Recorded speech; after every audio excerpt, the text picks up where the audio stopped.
Добре, вчера също оповестихте резултатите от една много голяма проверка край Пловдив. Кланица там беше затворена. 36 тона храни без документи. Разкажете ни за тази проверка.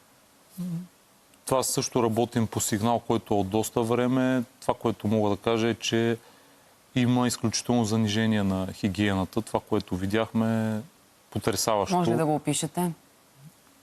Просто мизерия. Мизерия, в която се произвежда какво? Храна, която отива за консумация на крайен потребител. Тоест, която е в магазините. Да, има месопреработка. Колегите са абсолютно потресени. Това, което бих казал е, че наистина, отново ще повторя, проверките, които са кръстосани, наистина имат ефект. Тоест това, че избягвате евентуалния чадър на именно на местно ниво връзки. Могат да повлияят, могат да бъдат заплашени колеги.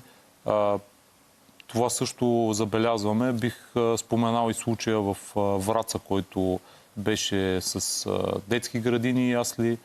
Изхранването на такива няма да допуснем просто това нещо да се случва с децата на България. Наши колеги тогава отидоха. Цяла нощ са стояли на паркинга на голяма хранителна верига, за да проследят именно този камион, който е бил без температурен режим и в последствие беше заловен.